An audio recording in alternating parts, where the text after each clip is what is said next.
I'm really excited. We have a really big group tonight, so that's great. I always like to say thanks first to Capital Factory and to Other Inbox. They provide this space, and they also give us the pizza and the drinks. So just big shout out to them and big thank you.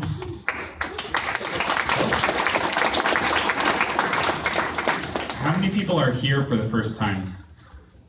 Okay, good. This time we actually have more returning people than new, but that's a good mix. So I just have one quick announcement that Kevin is going to give first about a workshop that we have coming up that is a really good opportunity to anybody for here who's interested in lean UX. Hey guys, Kevin Togas, Agile Velocity. If you guys don't know us, we do help companies innovate, build products faster through coaching and training, and go in and do help companies go through an Agile transformation. But what we have coming up is Jeff, and I butcher his last name all the time, it starts with a G, I think it's Groffel. And he actually helped write the Lean UX book, and he's actually coming into town on June 10th, and he's going to be doing a workshop.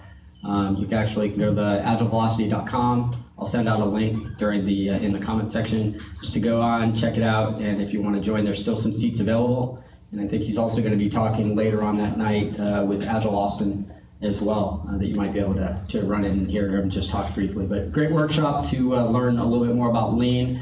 It's not just about UX, but it's also about just the whole Lean process, the Lean canvas, how do you do it all. And he did it in a large company with like the ladders and a couple other things. So pretty dynamic and funny speaker. If you want to laugh a little, it's a great place to go. And that's a little bit about what we've got coming up. That's June 10th. And you can go to agilevelocity.com and it's on our workshops, so forth. Okay. Cool, thanks. Yeah, and Jeff, I've seen Jeff speak before at different events, and he is hilarious, yet also incredibly sharp. So I would recommend it to anyone if you have anyone, if you're personally interested or just other people on your team, to get them really to understand what Lean UX is about. He's a great speaker. So with that, I'm going to turn it over to tonight to Dominic, because I know he has a lot of content, and this is going to be a good one.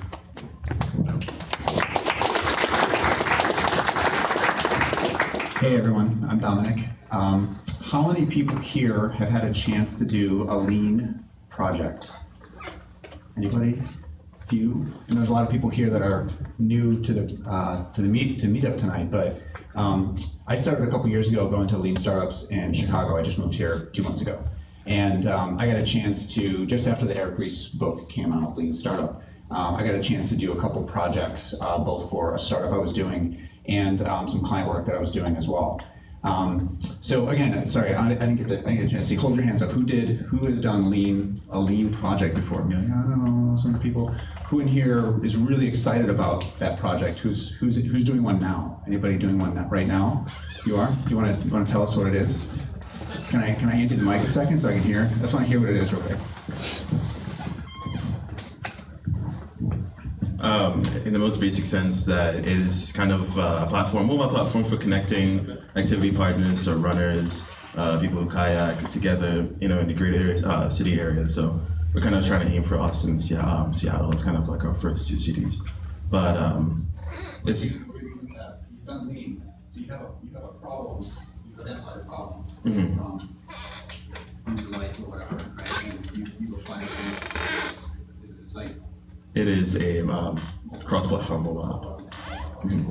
So what led you to pick a cross-platform mobile app? It's mostly because these days, there's kind of like a growing number of different platforms out there. So there's like Android, iPhone, Windows. I know it barely exists now, but there's still BlackBerry, still out there. But so we're trying to kind of hit markets. Okay, great. So hitting different markets, but so you decided to do cross-platform as opposed to different apps for everything, or are you doing all of them? Is it a site or is it it's multiple apps? It's one application. Okay, cool. Who has done a project recently or in the past that wasn't done on Lean? It can be anything in your work. It can be anything that's your startup. Who's got a startup? Anybody here got a startup? Somebody? Anybody? Who's part of a project group, either within their startup or at their work?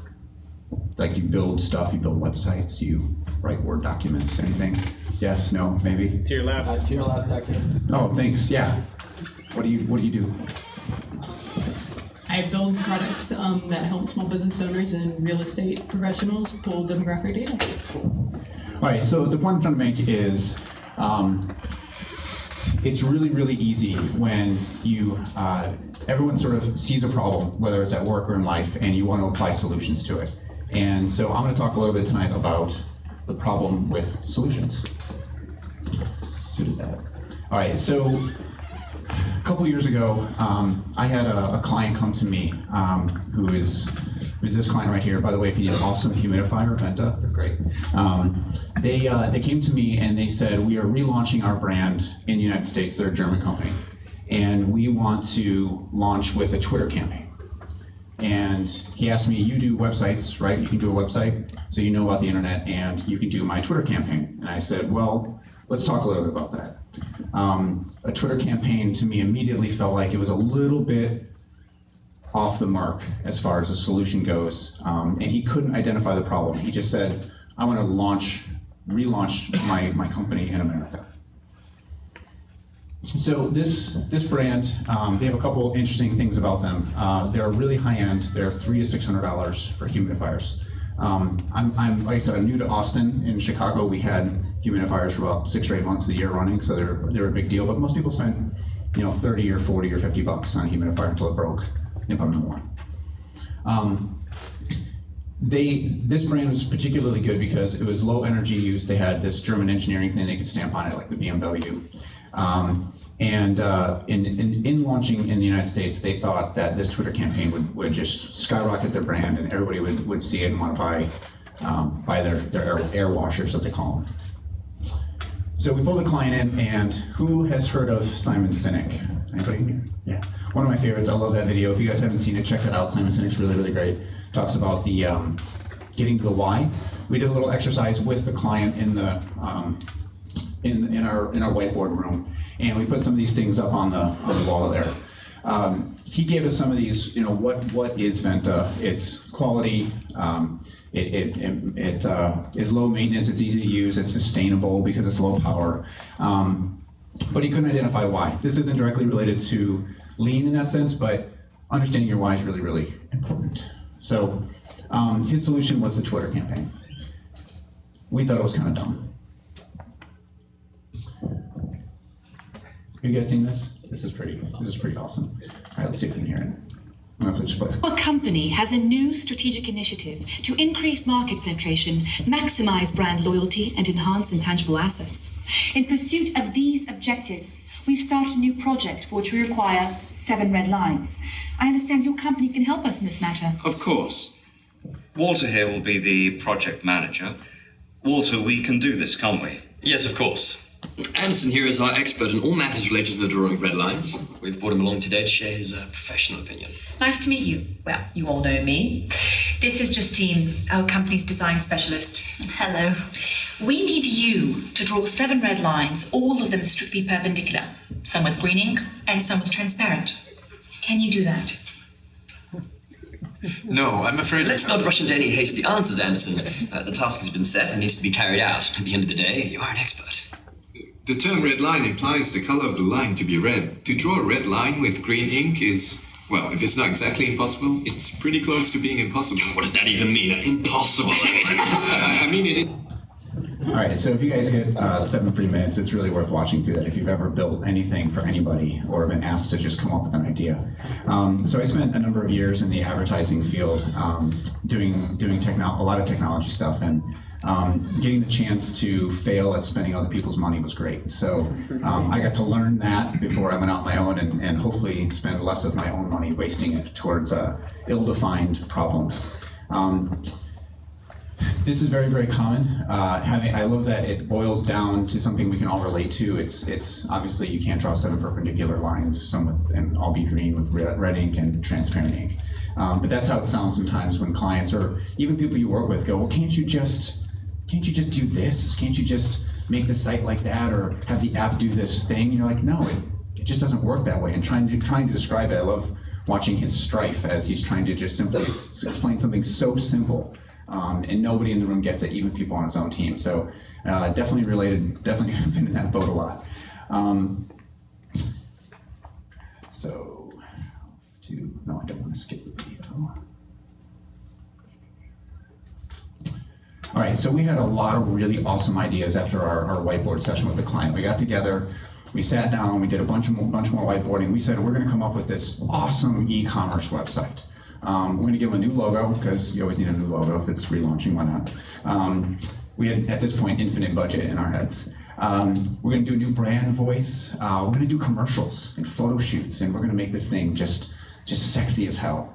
And we're gonna be the Dyson of humidifiers, right? I mean, Dyson's awesome. They do all kinds of crazy cool consumer electronics, and they've made hand dryers like super cool. And who thought like 15 years ago a vacuum could be awesome? But I'm still saving up for my like the one with the ball, you know, commercial. Haven't got one yet, but hopefully soon. So we really thought we could do this. We thought we could turn this little simple brand, and actually, sorry for all the polls. I'm just really curious. I like hearing what everyone's thoughts are. I'm doing surveys now for my own purpose. How many people in here had heard of Venta before I brought it up tonight? Anybody? Awesome, that's pretty much how oh, you did? Awesome, okay. Yeah, that's about 1% is about how many people we found had heard about it before. We thought we could change that, and maybe we had some online presence, maybe we have a Twitter campaign, but we weren't gonna jump to that conclusion. We were gonna jump to, let's do commercials though. That was, you know, way cooler sounding in our head.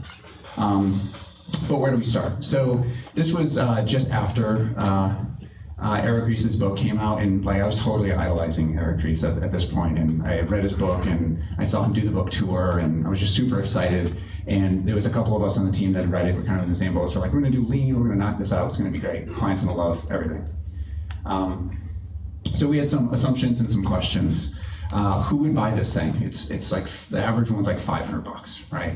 So I'm a father of two young kids. So at the time I was a father of one. And I was like, man, we spent a bunch of money on strollers, and like I would have never spent that much money. But so I thought, hey, parents might make sense for this. Let's see if we can target parents.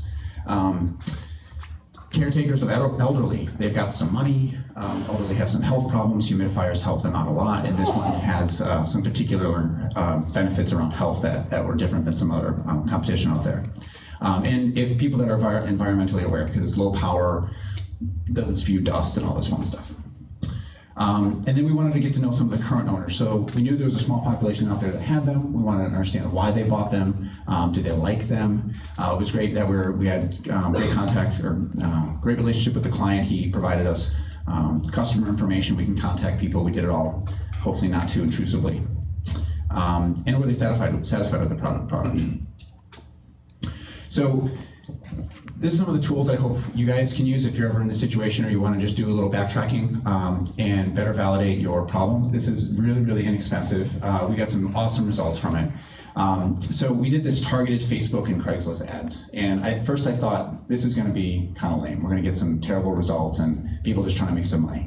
We entice people not by paying everybody who did the survey. We entice them with like enter to win gift cards. So at the end of the survey, if you said, yes, I want to enter for the $50 gift card, then that gave us permission to contact them back, which following up was a really big piece of this. We targeted various geographical locations. We wanted to know, are more people likely to buy these in the south or the north or west or whatever? And then we ended up getting 387 respondents over about a 2-week period, which was pretty good. We spent about $200 on Facebook ads. Craigslist was, Craigslist you could charge a little bit, but very, very inexpensive. So for the return on investment here was really good. We got a lot of robust data, which I will click on this link, and I'm not gonna go through it. I'm not on my computer, so I can't open it, damn it. Okay, I can't do it. We had HDMI issues earlier, so, but I'm happy to share those if you guys want to see some of the raw data. It's really, really interesting what people responded, but it also might be super boring for you. But here we did some research reports. I'll open up one of these real quick. I'm not going to go through the whole thing. I just want to show you real quick. So these were what we presented back to the client. Download. Sorry, I'm like going through your computer. Yeah. All right. So here's some of the survey questions we asked. We were trying to understand why they were using it, or why they were using humidifiers, why weren't they using humidifiers. Honestly, it doesn't really make that much of a difference what we asked, but the idea being that we were able to get some really quantifiable data really quickly and on the cheap. So where things got really interesting is when we talked to current customers and compared those results to the non-customers or potential customers. So we sent an email out to 2,000 current customers who are on the mailing list.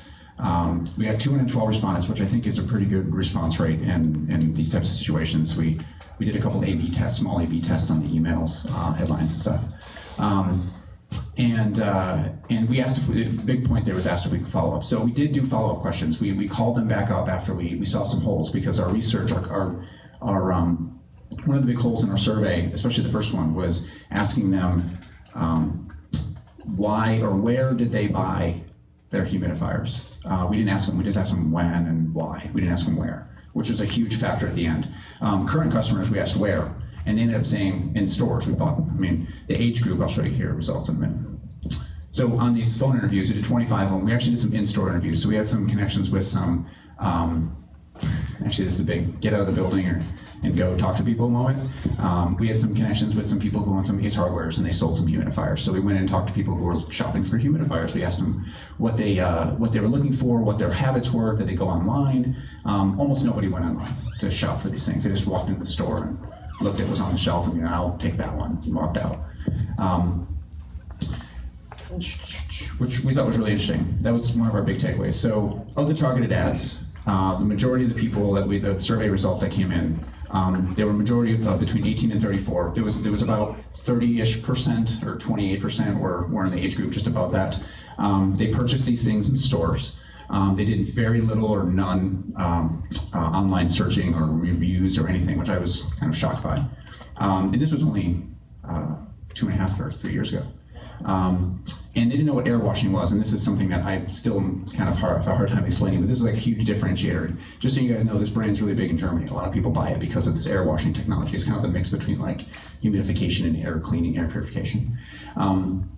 We validated, or we invalidated, that parents weren't a viable group, and actually our other two groups were just kind of came out to be like pretty neutral, but parents were really just not a group at all, which I was very surprised. I thought parents would be more willing to spend money, and we'd make like little pink ones with polka dots, and people would, come in droves to get their cute.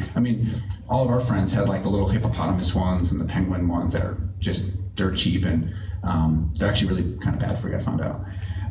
Some of the wants here, or they hated cleaning and upkeeping it because you have to clean it out or get the filters and all the other crap. And they wanted effectiveness, they wanted it to work, they wanted it to be easy to clean, and they wanted it to not create a lot of noise. Obviously, you let it run when you're sleeping.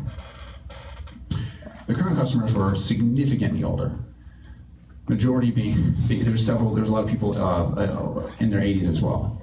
They purchased in the store, again, and 44% of them had more than one. Some people had 5 or 6, like a decent number of people, like in every room had a Venta. And for $500, obviously, that's what they spent their retirement money on. But these things lasted for like 12 years. We asked how long people had these in their house and how often they had to replace them. And to my surprise, it was about 12 years, which is kind of a huge value proposition if you're trying to sell something worth $300, $400, $500. It's like you can replace one every year, or you just buy one and keep it, right?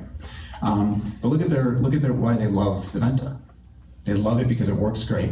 It's easy to clean, and it's easy to repair, which was an awesome correlation to what people who don't own Ventas wanted in a humidifier. You guys are really excited to know so much about humidifiers. Expect this, right? There's a point here. So what we learned is the client was just like brutally wrong. There was no evidence that a Twitter campaign was going to be useful. We did ask a lot of questions. We asked some kind of indirect and some direct questions in some of the phone calls and interviews about like online usage and campaigns, and did they find reviews of other people that use Twitter and posted about these things useful? And everyone's like, I just walked in the store and picked one off the shelf. We were mostly wrong. We had some really big ideas, but they didn't really accumulate to anything that was validated. This no online research was still huge. I pretty much don't buy anything unless it's like 4.5 stars on Amazon or Newegg and everything else. Like I will read reviews until I pass out to make sure I'm buying something decent, right? And which is weird because I didn't do that for my college. I just sort of like, I'll go to that one and went there, but I guess I didn't really have very good online reviews for colleges then. And they make selections based on what's on the shelf. So like, I've seen some really cool like point of purchase displays recently where like they do these big kind of eye-catching. If you walk into a Best Buy recently, like every end cap is like Apple, Microsoft, Google, like every single end cap is like a big, unique looking point of purchase thing, which is like a little miniature store Samsung. Like they're competing with Apple now. They've got like a giant section. This was what was interesting. This seems to be the right tactic for this brand. Like just allow people to walk in the store, get their eye drawn in by a really pretty display, and teach them a little bit about what they should buy. So while we weren't able to do a really cool online campaign, we weren't able to do commercials, we did propose to do a very large, so I put this example. So the project actually fizzled away after this point, which is another whole long story, but essentially we pitched this, it was going to move forward, and because of internal political reasons, which I'm sure nobody here has ever experienced, the project went away. But the client loved it. He was really, really excited to get this. He was able to bring it to the people in Germany and show it to them. They wanted to move forward with this. This is sort of our timeline of where we wanted to go. We did all this stuff. We were going to do this stuff and then going to execute it. But really what it is lean, right? Is every step of the way we think we're going to do this. Let's go out and test it. Let's go talk to people. Let's get results back. I'm a big fan of quantitative and qualitative research. I really like doing just like one-on-one interviews and sitting down and getting to know people, know what their problems are. That's for me almost more revealing. I'm not a statistician. I have a harder time with quantitative sometimes. But I always try to make sure that I go back and check to make sure the problem that I'm trying to solve is valid before I move forward with a solution. So the problem with solutions is, the solution oftentimes.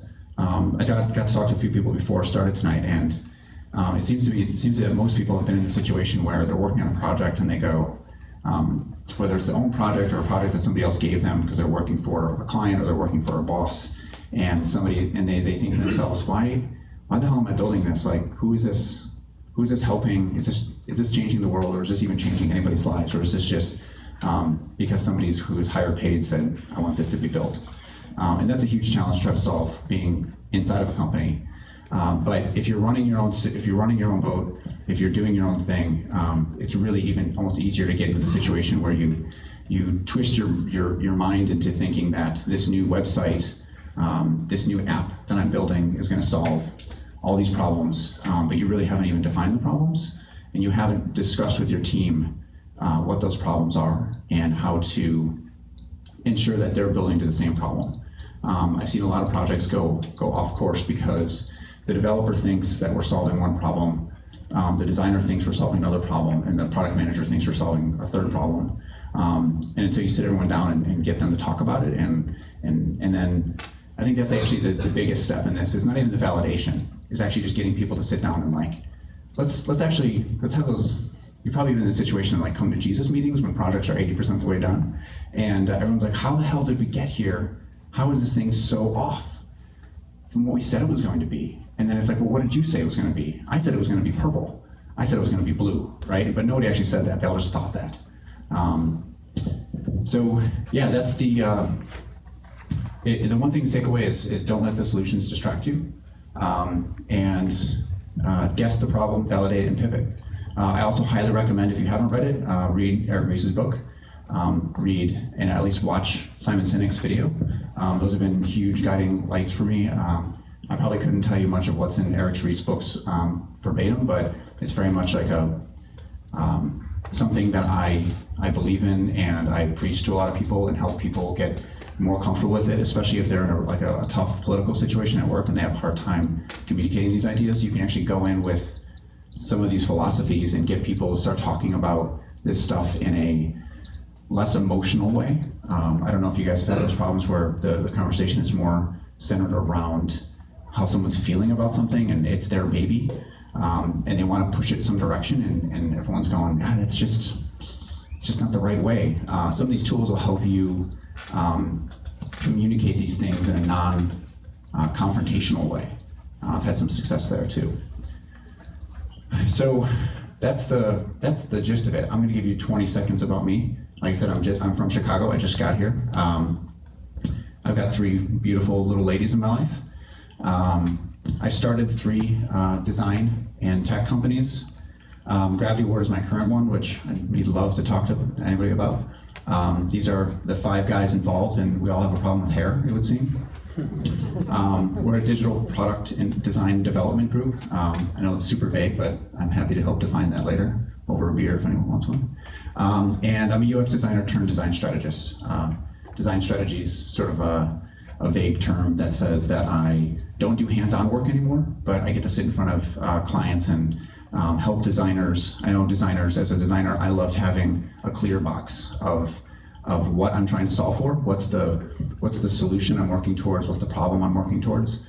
So what I do day to day now is I help companies and teams understand what that box is and define it really clearly. And get everyone on board, and then help the team execute that and maintain the vision all the way through. Because again, the projects I've been on, it's been really, really hard to maintain that vision, even if everyone says, yeah, let's go this way, and then you get that 80% mark. And everyone's sitting there scratching their heads thinking, how do they get there? It's because a lot of people put their go heads down, put the headphones in, start building, and don't do enough check-ins. And I think maybe if people did more agile, they would have a good chance of staying on track, right? But yeah, that's me. Questions or thoughts on the lean, on the problem? Who actually, before I do that, have people had that problem? Am I thinking this is actually a problem? Let me validate this thing I'm doing here. Yeah, I mean, have you guys gotten to that point where you're sort of going, what are we all doing? What's that 80 that come to Jesus meeting? Do you guys have that? Anyone want to talk about it? Anything happening now? On event? So, yeah, my name's Tim, and I'm a developer-aholic. So, no, I just left a job back in January, largely for these reasons. I spent the better part of 2 years working on a project doing exactly that. It's a local Austin startup. We're in the music business. We were doing a ticketing application. And so I started as a junior developer. I eventually became a senior developer. I eventually became the CTO. And I was sitting in meetings with the CEO and trying to plan out, what are we doing? What do we need to solve? What do we need to figure out? And it seemed like every time we would have an iteration, there was a new set of problems. And it never was satisfactory to finish just one set of problems. And so I ended up releasing this app probably 5 times over the course of 6 months. And every time I would release it, he would come back to me and say, well, when's it gonna be done? And be like, well, I've released it for beta. We're supposed to be testing this out on people. And it was just absolute refusal to test it out. And so one of the things that I tried to convince him of is, let's find a client. It was a ticketing platform, so we needed a venue who would sell tickets. Let's just give it to someone. Say, use it for free. We're not going to take a cut from your sales. We just want to see it work. And they were never willing to do that. But to me, that seemed like the iteration that you should be working on. Put it out there, see what the new problems are, bring it back, fix those, build your new features while you're waiting, but actually get it out there to do something. Yeah. Thanks. That reminds me of one of the early stories in Eric Ries' book. He talks about this company who is, and I apologize if anyone's read it more recently, I forgot the details kind of off, but it's basically a company that wants to create customized shopping lists specifically for moms who are going to go shopping and cook meals for the week. That's like a week meal planner, but based on the sales at the store that they like shopping at. So let's say you want to go to Whole Foods, what's for sale? Because if you buy everything regular price, you'll be broke.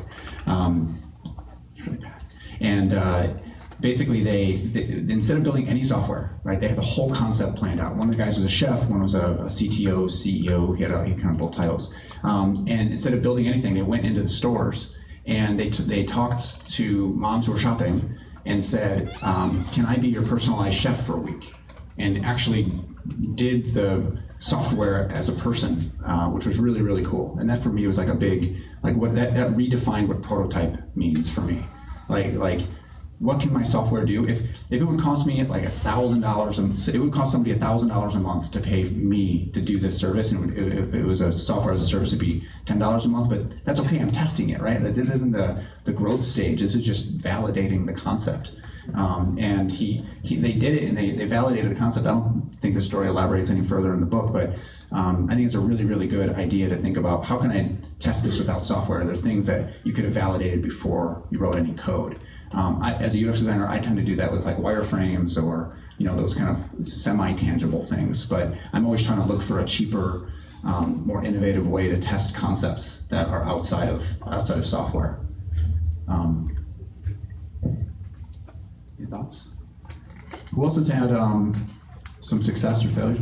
I actually had a question. Can you do a deeper dive into how you did the Facebook and the Craigslist ads, and like when is that a good tool to use? Absolutely, yeah. So deeper dive into the Facebook and Craigslist ads.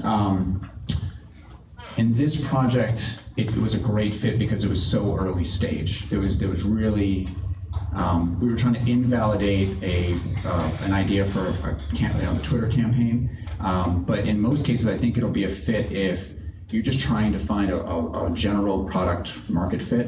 I think you probably use it in more specific ways too if you're really trying to like narrow in on if you've go through a couple rounds of iterations.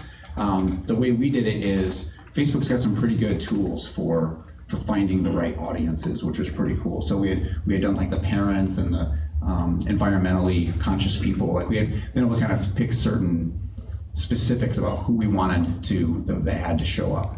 I forget exactly how many times we had to come up, but I think we had like a $20 a day limit or something on views.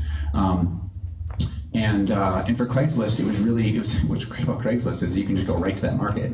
So we wanted to test like the Southwest, the Northeast. We had like 3 or 4 markets we wanted to test. So we just went right to that city and posted ads inside of that market for Craigslist. So that's actually something I hadn't thought about before. Like you can be really targeted on geographical locations if that's something that's important to your brand or your project with Craigslist. It's not just for selling used furniture. You can really do some interesting research on there. I think there are a lot of people that surf that and just try to like that's their job. They fill out surveys and they get paid $5 a pop or whatever. In this case, because we didn't pay everybody, we just did enter the sweepstakes. We got a pretty good set of people that did it. And then when we called people up and we just randomly selected some people we looked at what their responses were.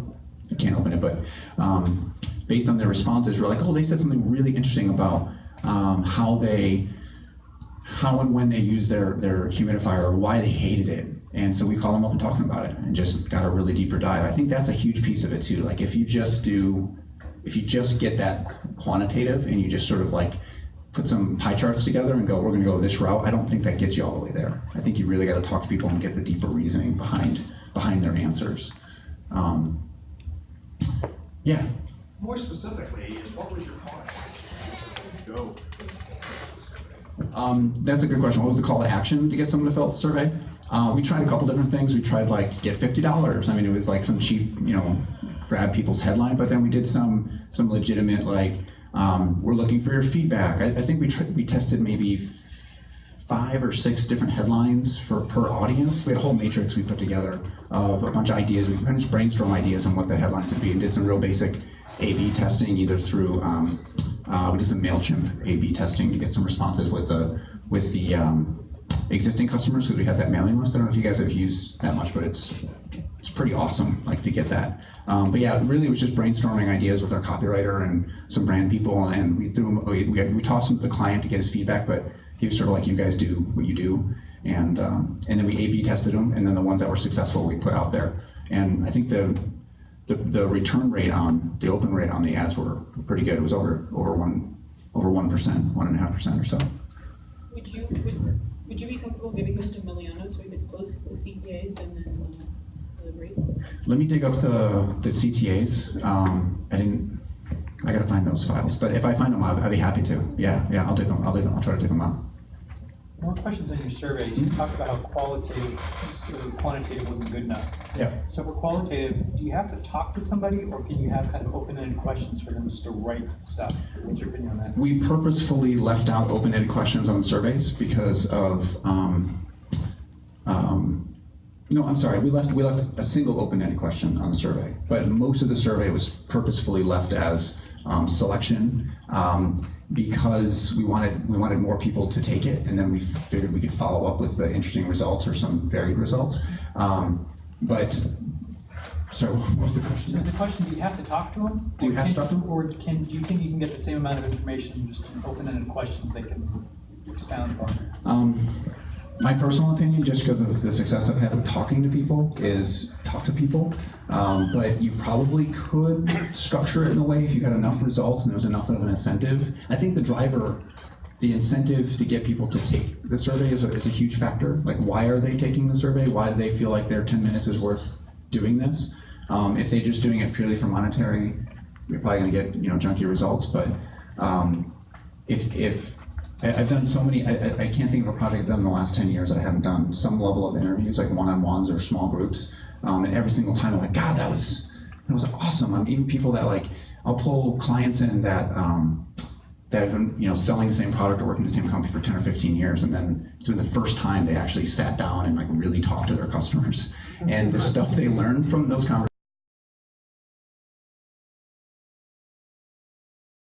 Let's make everything blue. I mean, they're just the silly things that come out of it seem really surface level, and sometimes when you learn them, you're like, how did I not know this? But I can't stress strongly enough the value of sitting down and just having a conversation. Has been immensely popular, immensely useful for me. Yeah, and I think the other benefit that you get from doing face-to-face, because this is a very common question, a lot of people try to just see if they can do something with survey, but especially at the beginning stages is when there are a lot of unknowns, you don't know what you don't know. And so the biggest issue with surveys is that you've already predefined what you're going to learn, right? People really don't give you that rich information in the open-ended questions. But if you're there in front of the person asking them, you can go as many levels deep on that question. You can ask, okay, well, you said this is important to you. Why is that important to you, right? And then, oh, okay, well, you mean that would this also be something similar to that? And so you get a lot more flexibility, and there's a lot more discovery. And then from there, also, it just humanizes it. You can actually put a story or a background to someone, to the data that you're gathering. Thanks, man. Yeah, that's a really good point. And actually, to that, we were able to even evolve our surveys based on our previous surveys.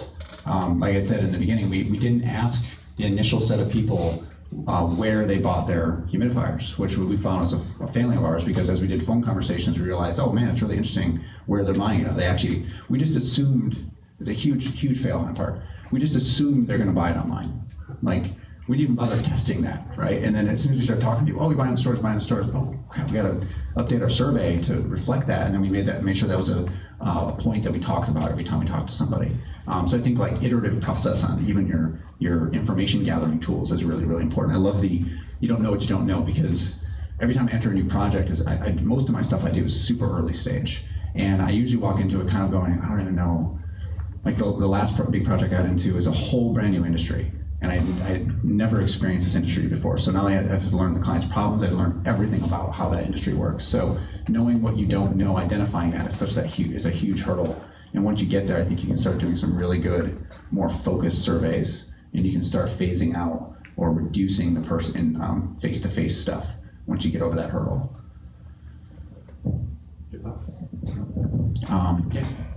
Is there a point where you stop surveying and you're more just testing your actual product? Or assuming that you're building some kind of web interface or something like that? Yeah, so let's take your example where you kind of build a bunch of stuff and you push it out and kind of cut it, when is it done, right? I think you can, if you identify what is done, which is oftentimes that same idea of if you identify what the problem is, and then you identify what done means, at least for this round or this iteration or whatever, this phase. My philosophy on it is, if you've identified the problem for a portion of your solution, let's say it's the e-commerce side of it or the brand side, whatever the portion is, you've identified what that problem is. I think once you get to building it, you can get more data on, once it's launched, you can start getting some really interesting data about how people are using it. But maybe you want to launch the next feature, you can really kind of go back to ground, like back to basics, and do some interviews and do some surveys on that very particular subset of functionality. Let's say it's a customizer or something else that you're adding into your application, or even doing an upgrade, because maybe you launched an MVP, and MVP has like all your features were 60% done, and you have all this other stuff you wanted them to do. Lots of times you build that giant feature list you want your app or your site to have, and after you launch it, you realize that like half of those things you thought would be really cool or great really aren't very useful just from people using it. But then you have that like other half of stuff that you think you're going to build next. I think that's when you can take that other half and go, do people really need this? And then you can get that information kind of first pass through surveys, and then again with the in-person. I've done some interesting workshops too, where you get more of a group in-person thing and exercises. But Can you go back to your slide about the surveys Sure. from customers? I'm slightly provocative statement here, but unless somebody's paying for it, their survey doesn't matter. Okay. Unless it's the user versus, unless your product is free, essentially. Even if you look at what you are doing, it doesn't matter, because there is something called social desirability bias. Sure. I have a strong experience in seeing this in B2B and more B2B2C. Sure. Where what you need is like get people who have actually bought something to talk about it, or at Sure. least get them to sign an LOI, or like observe what they're doing with it, because when you actually ask them for a survey, they can really do something useful. Yeah, you've got a really good point there. I think where surveys can fit here is by asking. So this was the survey we sent to, or the survey we sent to the existing customers. But the other one that we got, somewhere over here. I'll go back to the questions that were asked. So we asked people what their what brand, like it's really just at this point it's just a really general broad survey. We weren't even asking like specific product related. It's more about like how do they feel about humidification. Like we got some like open-ended stuff, but the other stuff is really like trying to identify we're trying to personify them a little bit, understand what the groups are of people. So it was definitely, there was money involved. That was a driver for people to do it for sure. The chance of getting $50. But the results we got back, and then I think for me the validation was when we did call them and talk to them, they give like really legit answers. There wasn't a lot of, we weren't asking an industry specific thing. We were asking something about a general household appliance. Like you could do something like this on stoves. Like everyone has had a stove in their house. So you can get some general feedback and understand what your market segment looks like. I don't know, does that help a little bit? My thing was actually, rather than rewarding someone to like do it, if they put in money, if they work in the dollars, then they're serving. I see. If you get them to somehow to pay something for something. Some customers have actually put into their dollars. Right. So you're saying that their input's probably more valid, or okay, yeah, and that's probably very true. And we did get a lot of really good, valuable feedback from the existing users, more so than we thought. Customers. And that was the question I was going to ask: is how like the results you got from the survey? You put it out on Craigslist. You say, hey, enter to win, right? What type of people are going to fill out that survey to enter to win? Where did they buy their humidifier? Have they ever invested in something in the future? Is that going to skew your results? Whereas the existing clientele, they've probably they've done their research, they've bought other high-end products. Those that are going to go buy a Yugo, if you guys remember what a Yugo was. Does anybody know what a Yugo is? Yes, currently. That's awesome. Versus those that are going to go buy a BMW, you're going to get two different types of surveys or results out of that survey. If you go survey the Yugos that you're trying to get to buy the next BMW, you're going to have a different result in what you're going to build than if you surveyed the people that. Absolutely. So how did you guys differentiate that, or what could you? To start with, we didn't know those groups. I mean, we had assumptions. We thought, like I said, some of the parents. We didn't know who the existing users were because we did the sort of blind surveys before we did the customer ones, which maybe we should have done that in inverse. We should have done the customer ones to understand who the existing customers are better to target. But you're right. I think a follow-up from this really could have been, all right, cool. We know we can take some more assumptions around household income. around demographics or location about like city types of cities and stuff like that, and then start targeting some of the ads to them and get that kind of feedback, and maybe even go to those cities and get some one-on-one time with people.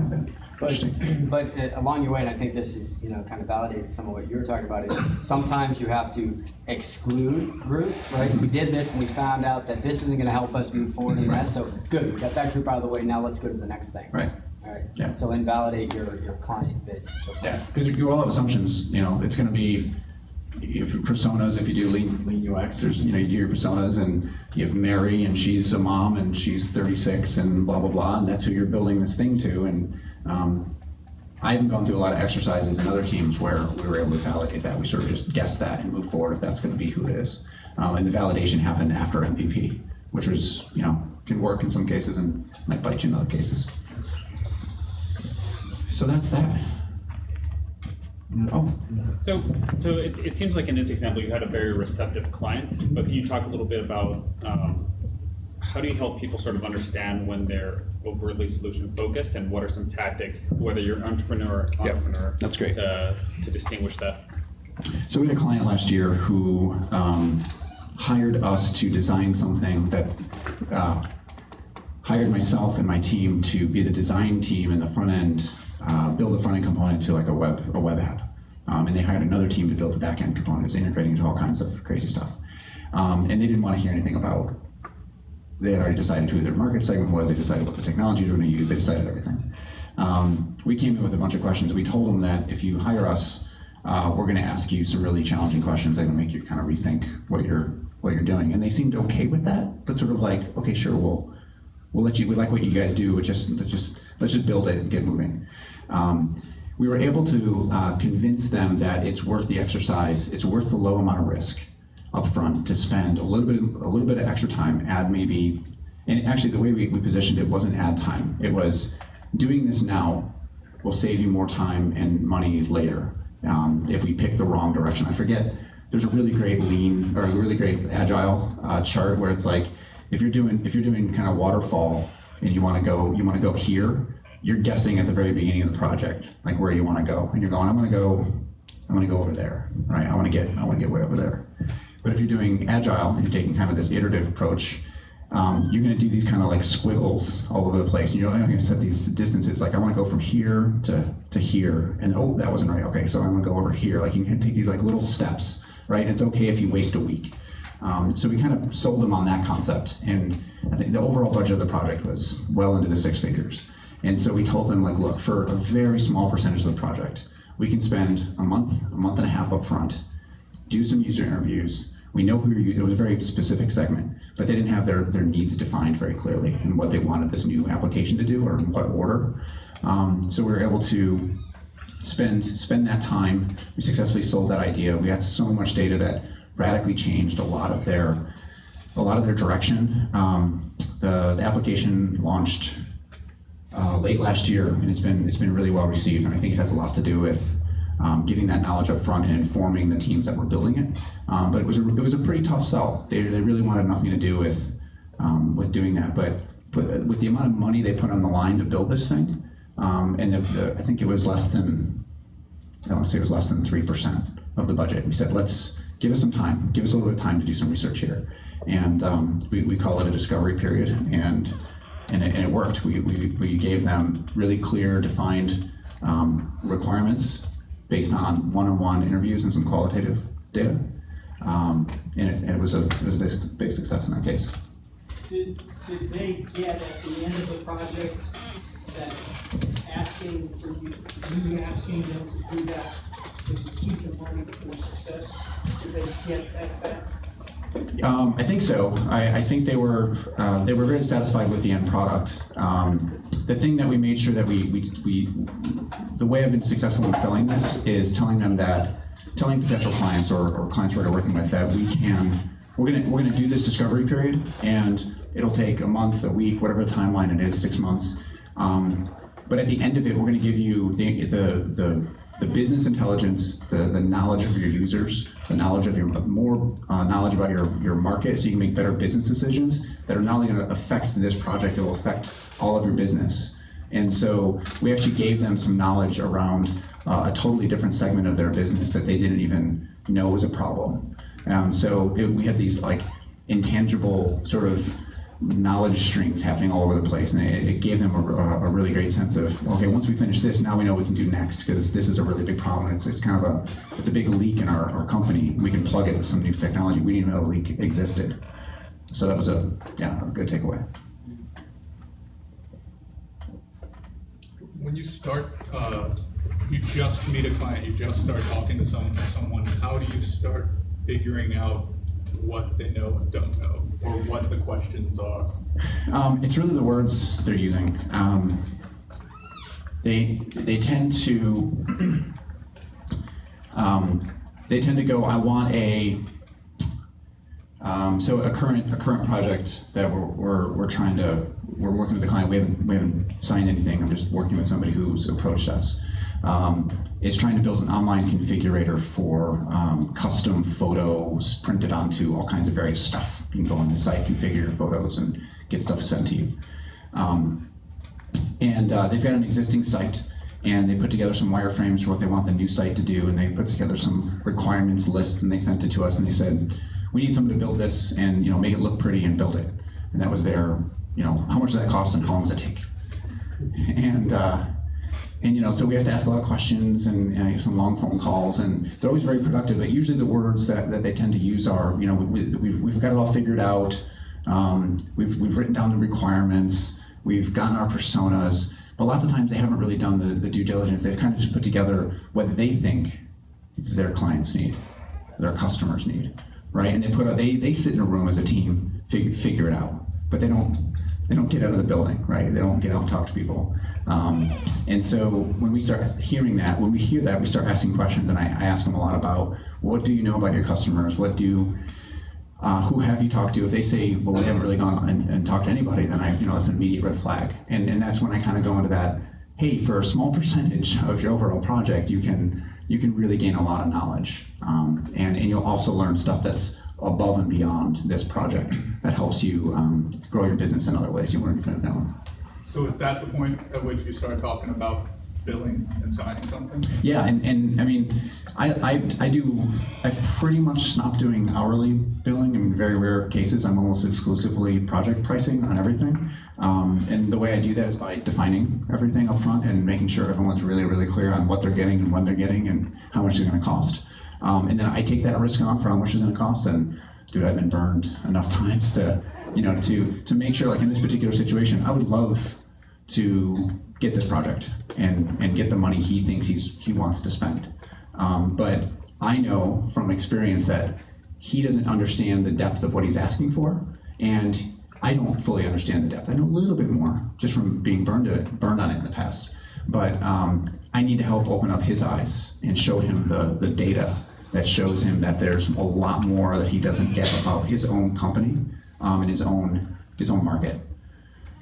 So that's when we go into those discovery conversations. I try to avoid like, what's the final cost going to be? Because I have no idea. I mean, I really, really don't. And I think that's the hardest part is, people ask me all the time, how much is it cost?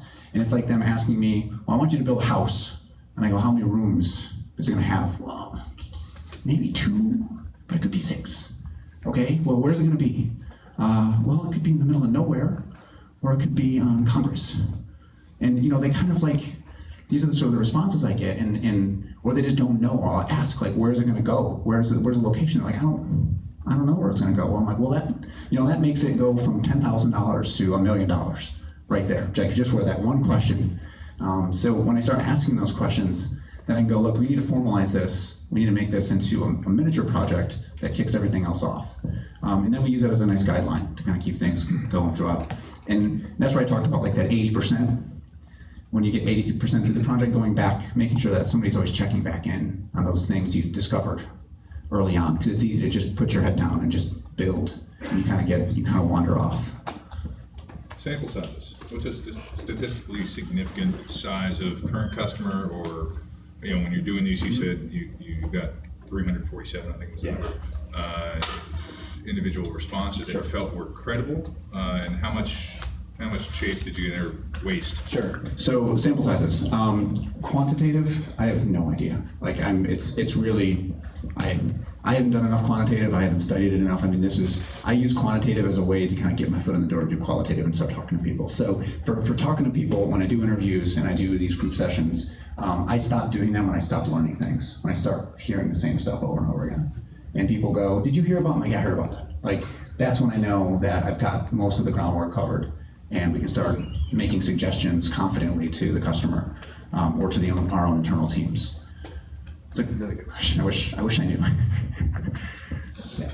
So on that note, I've had experiences where the analytics and lean startup were kind of used maliciously to, instead of effect change, to actually prevent change. And where, oh, well, yeah, you conducted 10 interviews, but what did you really hear in those interviews? And is 10 enough? And then, and then the next thing is, well, okay, you did a survey, but was the sample size enough? Right. Well, you did the survey and it was over Facebook. Well, that's a slanted sample. That's only Facebook people, Right. So it's used maliciously. I think I think that methodology works if you're doing sort of that, I'm going to plan everything out in the beginning and know exactly where I'm going to go by the end. Kind of the waterfall method, or you're sort of saying, how can you know everything right now based on those 10 people? It's like, I don't know everything. I know these 3 things I just learned. That's what I know. And next week or day or month, I'm going to learn 3 new things, I hope, and really kind of control that flow. And but yeah, I've been in that situation too. We've only talked to actually that one client I talked about a few minutes ago, where they were really resistant to the change. A lot of people were like, oh, those guys are idiots. They don't know anything. And that group of people you talk to, they're a bunch of jerks. They don't know anything you're talking about. And there was a lot of and this was big time people, entrenched groups that hate each other. And so trying to say that all of you guys are actually the same and you have the same problems was they don't want to hear it. So there's a lot of political maneuvering to say, here's what the data is. But you're able at some point kind of get it down to just going, if this is our recommendation, it's based on data that we've in a process that we've gone through many times. I've had the conversation before, if you don't want to go this route, we will go the way you feel is best. But this is the point where we say, this is the direction we think we should go. If you want to go this way, we can't guarantee success. Not that we really guarantee success, but we can't. The chances of failure or chance of lack of success will rise greatly by going away from this direction. And that usually gets people kind of, more comfortable with going with the survey, or not the survey, just the research results. Yeah.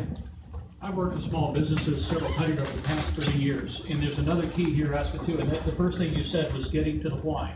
And what I've always told people is you're really trying to get to the whys, because there's always more than one reason to do something.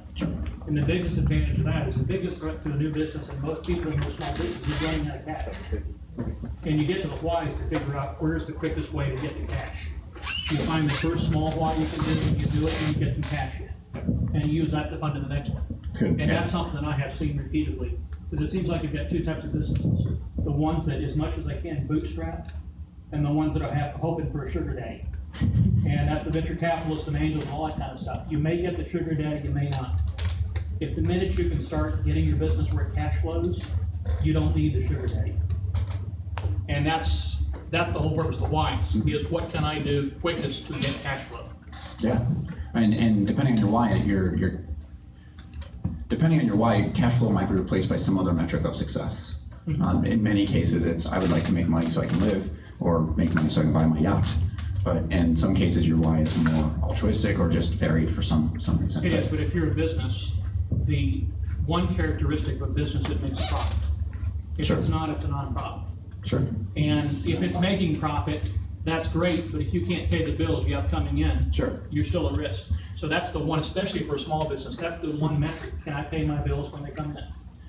Yeah, that's a really tough line to ride. I mean, part of the whole why statement is to, Simon Sinek puts it really well, something along the lines of profit and money is a result But it's defining like what actually is success for you in your company, in your own personal why. I mean, I've struggled a lot with like, why am I doing what I do? Why do I take the risks I take? I don't, you know, I could go other routes and make more money. I've left a job that I was making plenty of money to go work for myself and hopefully make more money, but I have no idea. It wasn't really the money driver in that case, but it's never a driver, but you don't have to make $1 million.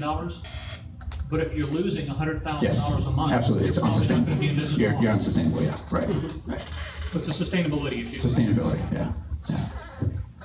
I have another follow-up on Kristen's question. So Facebook, your Facebook kind of experiments. Sure.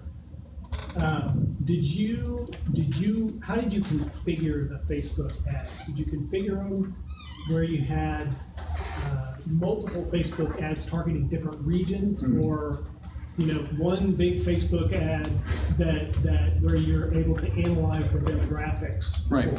So the Facebook ads were not geographically segmented. We were trying to, in that first round, identify our parents, or people caring for the elderly, and eco-friendly were those. Like, we were trying to find questions and demographic slices that fit into those groups, so we could validate or invalidate those groups. Like I said, if I can find the sheet, the spreadsheet that I put together, I'll go into detail more. But did you conduct multiple? Did you run multiple ads? Yep. Or multiple targets? I think we had multiple at a time, and I think we had 2 or 3 headlines per target audience. But you had multiple target audiences? Yes. Okay. Yes, multiple. Those 3 target audiences we were trying that we put up there, and then we had different headlines and ads for each one of those to try to drive. They were somewhat similar, but kind of vary things up. Yeah. Typically, when you go on a blind discovery of like finding out what is your concept? Do you time box it? Do you budget box it? Sure. So what do you? I wish I had a really, really good formula for it, but it's a little bit gut feeling after not having enough time to do discovery sometimes, and one rare case having a little bit too much time to do discovery. Usually you get a sense for, is the end product going to be something super complex and it's going to take a year or year plus to do, then your discovery should probably be a little bit longer than a week. I mean, a week's not going to be enough. I guess if I was to go back and analyze it, my gut's telling me it's probably 10 to 15% of the project lifecycle is like a clear discovery period where you're purposefully not building anything and you're avoiding kind of even talk around solutions. You're really, really focused heavily on the problem. And we kind of like slap people on the wrist and they say, what if we did this? Like, no, shut up, don't talk about that yet. Like, write it down somewhere, let's not talk about it. Yeah. So, I love that line. What is the risk of the wrong decision? Yeah. So I'll give you an example. Somebody that I was talking to a couple of years ago, they had a concept for a website, and they're going to invest a few $1,000s and throw something out, and see where it went. Well, their risk was $2,000. So how much discovery work do you want to do, to save $2,000? But if you're betting $100,000, then your risk of a wrong decision is significantly more. Absolutely. So I think it really kind of comes down to, how willing are you to make a wrong decision? Right, and there's some really interesting, I'm glad you brought that up, because when you get into those lower budgets, there's some really interesting ways to do discovery that aren't hiring a team of people, because we get expensive. And there's a really great group out of Chicago called Hatch Valley. I'm not sure. I'd love to know if there's something like this in Austin. It's like a micro incubator. It's sort of like doing if you have an idea for a project, you bring it to them and you give them, I think it's $8,000 or something. And essentially at the end of the weekend, you have an MVP of whatever it is you want. It's an app, it's a website, but it's like a hackathon weekend where you get something out of it, and it's like a curated team of designers and developers. I really like that concept because there's a lot of people in the professional world that have been in their industry for 20 or 30 years. They have a really good idea, they think they do, and they want to go build something, and they don't know any designers, they don't know any developers, but they think they can solve a problem with technology. So they wouldn't come to me because I would burn through their whole budget really quick, and they wouldn't have any money left to build anything. But they could build an app or a site and put it out there and start getting actual user feedback and see if there's real traction. So I think it's really cool that there's different ways to find to validate things nowadays than just sort of the old school, like big surveys or usability testing or whatever the different ways to do it that were kind of big and expensive. There's a company locally that's doing stuff like that. I don't know how long they've been in business. It's called Ovation. I saw it at a Maker Fair. I took my 8-year-old to, because he's always the idea thinker. Sure. And they actually have a kids workshop that they're letting kids come down to and bring the idea, and they'll try to take it through through concept to actually a physical model. Cool. And So it's physical. Yeah, it's actually a physical model. Nice. And then if there's something there, they'll actually help you take it through to a build process, and you actually get to go through what it would be like as a designer or an idea inventor, if you will. And then you also understand the business side of it, of what it would take to take this to full scale and so forth. Very cool. But yeah, it's called Ovation, and I met a lady there. I don't know how long they've been in business and so forth. Okay, cool. I'll check them out. That's really great. I'm glad there's something like that. They started a thing called Grovation, and they actually crowdfunded a cow. Wow. And it actually, it worked for the first farmer. Crowdfunded a cow. Crowdfunded a cow. That's great. Yeah. Cool. Yeah. Hatch Valley. Hatch, like you're hatching. Yeah, sorry. Yeah. So you talked about like 10 to 15% of the project kind of towards the initial discovery. But I think also like as you're learning and you start building, it's not go heads down. Oh, absolutely. So I'd be curious if you could say like the techniques for reaching back out to customers kind of as you go through. Sure. I think it varies. It varies per project, but a couple examples are. It sort of morphs a little bit. You sort of move out of once you understand what your core feature set's going to be. Once you get into that phase, you kind of have a really good idea that at least for this generation of the product is going to be this set of features. You're all agreed to that. Once you get to that point, your validation comes down into like the nuances, and that's when you kind of get into like user experience testing, and you're getting like direct feedback on the interface and stuff like that. I think I've seen a lot of the current big project I'm on has 3 very large phases, and as the tail end of one phase, and we kind of get past that 80% hump, and we're doing bug testing, and we're getting closer to launch, we really strongly ramp up on discovery for the next phase. But that's just because we've segmented the functionality really tightly into small groups. So that's been really a comfortable way for us as our team, and a comfortable way to describe to the client, why are we doing interviews again? Because there was definitely some pushback, like, well, you've already talked to people. You should know everything you need to know. You know, like, you can just go build everything now for a year and a half, and you'll be good. And so we've very clearly mapped out, you know, these features will be tested here, and then when we finish, we're going to ramp up talking to people again. We never really completely stop talking to people. Whenever I do usability tests, I almost never do a strict, like, just watch people. My style is a little bit, I kind of take advantage of their time, and always said I'd do a micro interview, and I take that feedback and document it and go, oh, that's a really good idea for a feature, and I'll like jot it down and see if we can get into the queue for the next phase. So that's how I've integrated it, but did that kind of get to your thought there? Cool. Cool, guys. Yeah. I think another thing you just mentioned is also critical. This is not a one-time process. If you're smart, this becomes just like your marketing budget. You spend a certain amount of your time and a certain amount of money making sure that you really understand what it is your clients want next. Because ultimately, that's what people pay for. It's something they want, not some great idea you think you had. And I'm saying that because I've learned that the hard way several times. I'd say it's one of the things I have the most fun doing is discovering an insight that's just totally off the wall that nobody saw. Like, it's something that is kind of mind-blowing. Like, I can't believe we could solve that problem with our data, you know, the data we've collected over the years, and bring it back to the client and go, check this out, you could do this, and people really want it, and that gets them really excited, and you know that you're going to get the customers excited, and then that turns into like a whole nother generation of work. So it sort of like self-propagates as you continue doing that learning, because there's always more problems to solve, even if it's just refinement. You're refining the current solution. You know, there's tweaks there that can make improvements. Yeah. Yeah, and just one tactic, sort of going for Brandon's question is, so I've used a lot of open office hours and giving out a direct phone number. So I really see the opportunity, like any single time a customer wants to reach out to you, is a perfect opportunity to just ask them simple questions. Like, if someone signed up for your app, it's like, what was the goal behind it? Why did you sign up, and what were you expecting this tool to help you? And so I just got on customer support questions. If the person sounded friendly and nice, if they weren't upset, I would respond with that question. And then we did things where we scheduled every Wednesday someone could come to us and get feedback. And it was basically, we would get to hear the whole story of why someone was trying to use our product. And then at the end of it, I would ask 2 or 3 questions. But I think the thing is you have to just make it a rhythm. Like it's, what most people do is they just go through very heavy spurts of, okay, well, I need to go do discovery, and now I have a plan to go execute it on.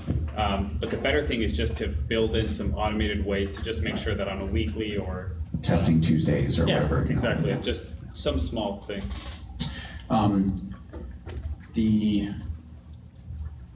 There's a, sorry, what was it? You were just said, the rhythm. I had a really interesting point that was going. Oh, Trello. How many people here use Trello? It's a pretty cool app. I found an interesting use for it in this current project we're on. I was having a hard time getting the client to use it heavily, and really it just comes down to it's just totally out of their workflow. I mean, they're very, not to bash it, but they're very just sort of like Outlook centric. Everything that doesn't flow through Outlook or Excel, like they don't want to touch it. And so, you know, we got their company, their organization set up. There's some really active users, but there's the kind of entrenched users that don't want to touch it. So you can actually set up, and if you haven't used this feature, it's really awesome in a lot of cases. You can set up an email. You can grab like my personal user account on this board has a specific URL. Actually, Basecamp does it. I'm sure a lot of other project management apps do it. But I went to each user who's in our test group, and I gave them that email address, and I just put it in their Outlook calendar or contact sheet, and it said, you know, application feedback or support feedback or whatever as the contact name. And all I got to do is type support, and it pops up in the autofill, and they type out whatever the hell they want, and it pops into my triage column in Trello. And then that's like, they're just having a bad day. Like I kind of feel like a bartender, right? They're just sending me junk.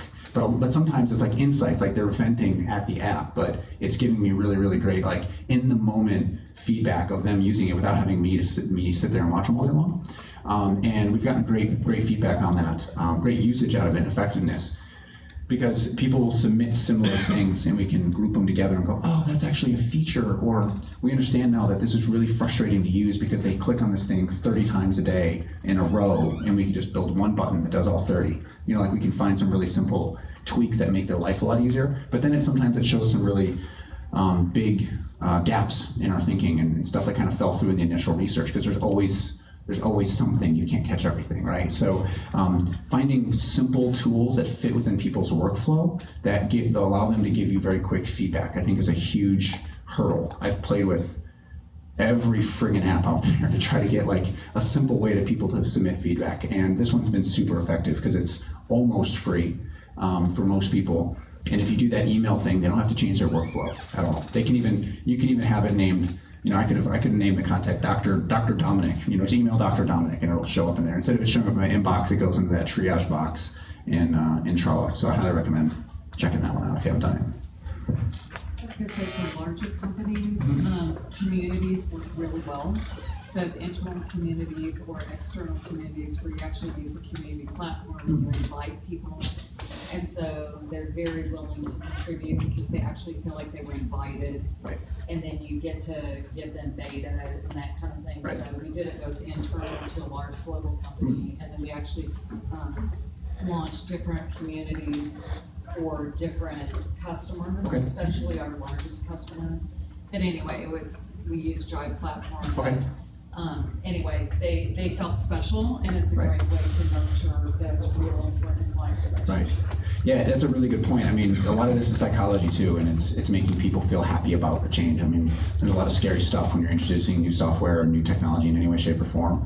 And yeah, a lot of this is making people feel included. And I think that's a side benefit to doing user research. If these people are going to be potential customers, you know, they'll know about it and they might talk about it. If they're like, oh, I was involved in helping build that, you know, they kind of have a little bit of ownership to it. And that's especially important in internal organizations and getting people on board really, really early in the process and making sure that they feel like their voice is heard has been, actually that feeds into your question, how to get continued feedback is when they feel like their voice matters, they're going to feel like they can contribute and making them feel good about it. And then when they see it on that board, and then they see that we've modified it and replied back to them and said, thanks for the feedback and blah, blah, there's just there's a rhythm to it. and it builds momentum. And then by the time the app is launched, like 40% of the company has been involved in building it, and it's really a cool feeling. I mean, that's a part of like Kickstarter. Why Kickstarter has been so successful, right? Is that you get to see the product, you get to be part of the product before it goes to market and so forth. You're involved. You're involved. They're like, oh yeah, I backed that. Yeah. I wish I had my Pebble and like all my other Kickstarter stuff. I forgot it. How common is it in your experience where people ask you if this problem has already been solved to find out? If it's been solved before? Yeah, if the problem that they're trying to address, the market they're trying to go after is that, for example, a conflict of interest. Yeah. That people are already doing this, or how to keep it to operate. You know what's awesome about problems that are already been solved? If people are making money on it, you don't have to validate if there's a market there. I mean, it's a really awesome, like comfort zone, because sometimes you're building stuff or being asked to build stuff, you don't know if it'll ever make money or have a market. So if somebody's doing it and they're successful, you can probably find a way to sub-segment it or just do it better. Lots of times the people that do it out of the gate, the first people out do a really, really good job because it's solving a problem that's never been addressed before. But oftentimes in their rush, it's clunky. So if you can come in and kind of pick up from where they left off and learn from them, you can do something even better. I love being on projects like that where there's existing stuff you can learn from. I hate reinventing and making more mistakes, but yeah, you can definitely do it. So my question was, how often is this process? It's pretty common. I mean, it's I don't know the exact percentage, but it's either, I want to say it's close to 50% of the time there's something out there. I mean, even if it's probably not even more if you do a little broader scope there and you say like, solve similar problems. You can usually find stuff in similar industries. Maybe they've solved it in the medical industry, but they haven't solved it in oil wells, and it's the same problem. It's just there's no specific niche app for that that's fixed it. Yeah, I think one of the things to keep in mind is even if the problem is solved, we're always looking at trying to do things better than what we could. I was telling a story just a few weeks ago. My first time I ever used a modem, it was 300 baud. And every once in a while, it kicked up to 1,200. Right. I was really excited. Problem was solved, right? And now if I use 1,200 baud, you wouldn't be at least satisfied because there's always that was problem solved. There's probably something there from the dimension of it or something like that people are looking to improve. Right. I had to reflect a little bit when I was super disappointed that my Time Warner cable was only 50 megs a second, and think about just a couple of years ago when I was super excited about 1.5 megs or just broadband. I was like, oh, I only have 50 megs in my area. Dang it. I want a gigabit. Yeah. I think on the topic of the idea already being validated, if there's another business, you can also fall into that trap of saying like, oh, look at these features, those must be problems worth solving, or you have to do that groundwork yourself. I think you have to question everything. I think you don't, if they're making money in it, it means that they've validated that somebody's willing to pay for it, whether it's doing it the best way or even a very effective way. But yeah, I love that there's somewhere to start. You're looking at it and you can go, I think I could do that better, and then let me validate how I would do that better. Is a really cool and fun place to be because there's just a few less unknowns to have to validate. Yeah. I would like just to take to add on here, when you say the problem is solved, you figure out like the famous quote, what is the job that is being done, and not really like the whole topic of the discussion, not the solution. And you also have to understand the research out there says that your product, if it is like social, operating, it should be at least 10x in benefits. Yeah. I think one of the issues too, when it comes into marketing, it's not just about whether you solve the problem. The question is, have you marketed that solution to the client in a way that he perceives as being the best solution? And the classic example there is Betamax and VHS. VHS won, and it was not the best solution. You look at DOS and you look at OS2 or Windows and OS2. It was the best solution, it was how it was marketed. But that's another key issue as well. Hey, that's a great point. I just want to let everyone know we're done. You guys can get up and go anytime you want. If you want to keep chatting, I'd love to keep going. I might need some more water, but besides that, I'm ready to go. So if you guys want to stick around or keep asking questions or pack up or get some more pizza, it's all done. Dang it. Doors there. Yeah, but thank you guys for your time. It's been an honor.